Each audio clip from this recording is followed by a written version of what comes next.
Okay, here we are 3 months after being flooded out, losing, well, pretty much everything. 99 Spyder GST. You can kind of see the water line coming up along the dash there, just above the controls on the left.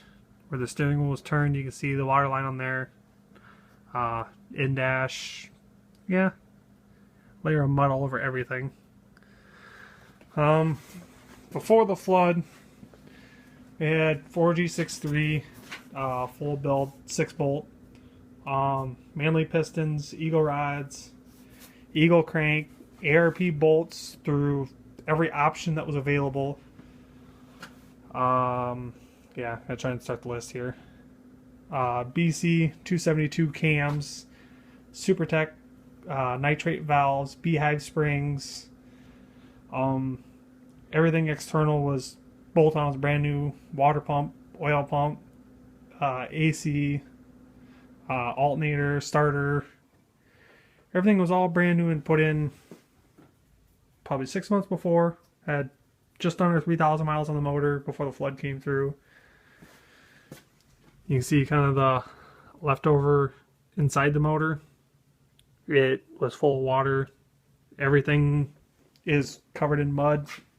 Toolbox got the same treatment, but got it all cleaned out. Now in a new house, new garage, so here starts the hassle of a full-out rebuild all over again. Well, see you in the next video. Well, when I said there's mud and everything, I quite literally meant it. Here's another shot behind the bumper. You can see it's stuck inside of literally everything. If there was a small crack it could get through, it's in there.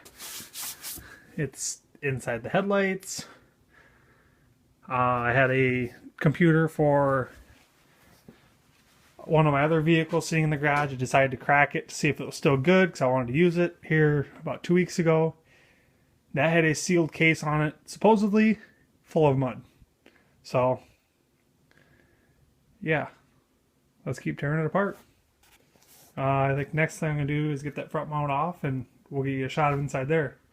Okay, front mount is disconnected. You can kind of see just how much mud is in there. All that water actually came out of the piping when I opened it up. Try to get the camera here. Yeah, there's a lot of mud inside there. Other debris. So, yeah, she's going to be gutted down to bare shell, I guess, and we'll wash her up and start over.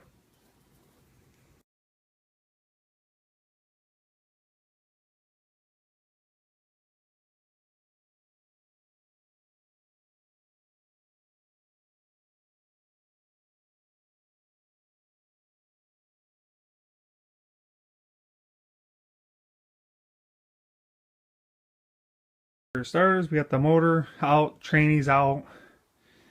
Got a little bit of wiring to pull out before we're ready for wash. Interior wise, we got seats out and center console. You can see just how much mud is built up in everything. So I'll start taking apart the dash, door panels, side kick panels, rear part of the seat, and then tear apart the trunk, and we'll get her off to the car wash. But yeah, so you can see water was quite a ways up in here, so a lot of washing to do yet. Okay, we got another decent night's work in here. Got a pile of parts, dash, few trunk things. Carpet's out. I'll grab the light ones here. As far as the trunk, I've got everything out of there. I'll go down to the windshield washer tub, which I'm still going to do. Taillights are out. I'm going to pull bumper off yet. Wings off the trunk. Just make it easier to wax everything when everything's done. For the dash, she's got mud everywhere, just like everything else, obviously. I'm going to pull out the HVAC system next and maybe delete some of the wiring out of here. Or not really delete it, but pull it out and get everything cleaned up nicer. If you've never removed an Eclipse dash, one trouble spot that I found was underneath the tweeters. There's a bolt that goes through right there, and one over on the other side over there too. And there is a plug-in down underneath here, as well as 2 more that go right there. If you remove those plugins, make it a lot easier to remove your dash. I didn't know that. I couldn't find really very many how-to videos on removing it, so I went about it myself and found out the hard way on some of it. Didn't really break anything, so got the back panels all removed. Just mud and corn stalks, and yeah. Well, start removing some more stuff. Hopefully get to the car wash here in a day or two.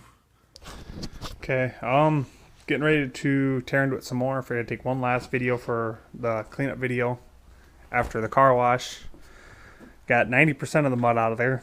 There's still a few spots that are a little bit iffy yet. You kind of see some of the mud still in the bottom there. I'll probably come through with washcloth and everything before I start putting the interior back in and finish the last little bit of cleanup.